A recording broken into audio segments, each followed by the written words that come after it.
Башкирский народ, башкирский этнос состоит из основных 4 этнографических групп. Ну, то есть этнографы выделяют основные 4 этнографические группы. Северо-восточные, северо-западные, юго-восточные, юго-западные. Если говорить о северо-западных башкирах, то, собственно, понятно, они проживают большей частью на северо-западе Башкортостана, частью охватывают Республику Татарстан. Ныне они, по большому счету, ассимилированность в татарском, вошли в состав татарского этноса. Частью в Пермском крае, в Свердловской области также северо-западные башкиры проживают. Вот. Также башкирский народ делится на родовые объединения, в том числе, собственно, северо-западные башкиры. То есть выделяется примерно 15 родовых или клановых объединений среди северо-западных башкир. Еще, если говорить, как сформировалась эта этнографическая группа, то этнографы в основном говорят о том, что эта группа сформировалась за счет взаимодействия местного башкирского населения и пришлого татарского, чувашского и в целом финноязычного населения Приуралья.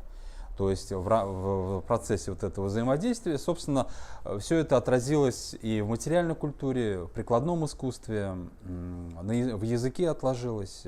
То есть этнографами как раз-таки эти этнографические группы как раз выделяются вот по этим признакам, по материальной культуре, по узорам и так далее, и по языку. И, собственно, уже идентичность, если говорить об идентичности северо-западных башкир, то, в принципе, она была довольно устойчивой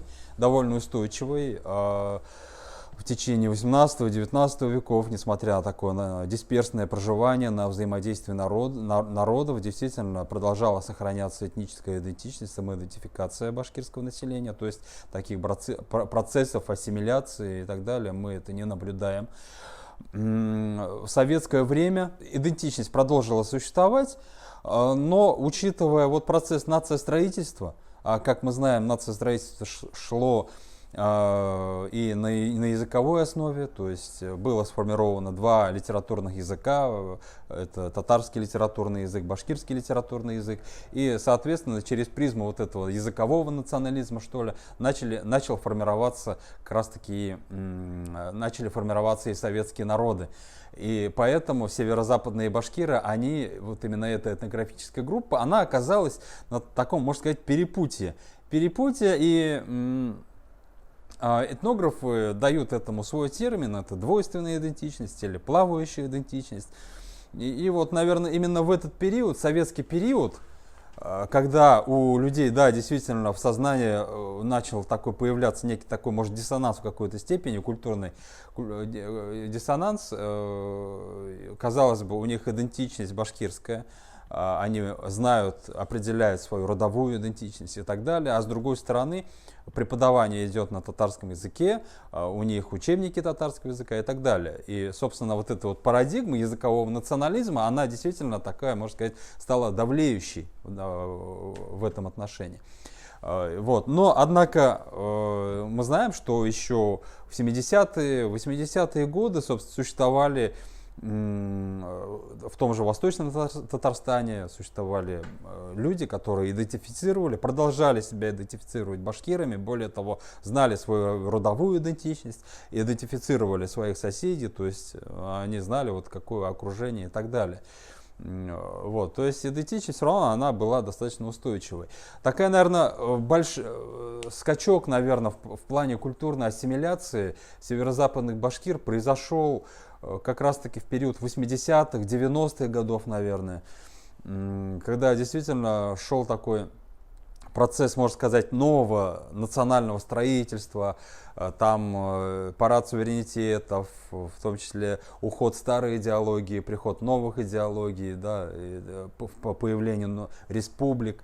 Да, и в этом отношении, наверное, усилились тенденции того же языкового национализма. Плюс ко всему ушло то поколение, которое знало историческую такую подоплеку, да, свою родовую идентичность хорошо могли определить и так далее. И в итоге, да, северо-западные башкиры на сегодняшний день оказываются в таком достаточно такой интересной ситуации, поскольку сегодня северо-западные башкиры сегодня действительно пытаются и делаются попытки найти свою идентификацию, свою специфичную идентичность и так далее. И в том числе также одним из факторов, который способствовал, так сказать, ассимиляции северо-западных башкир, то, что в период культурного строительства, национально-культурного строительства, башкирская культура, она была больше сориентирована, направлена уже больше на юг, наверное, на восточные образы, что ли, на коды восточных башкиров, южных башкир и так далее. То есть некоторые моменты, например, у северо-западных, некоторые аспекты у северо-западных башкир, они отсутствовали, например, или не были так четко выражены.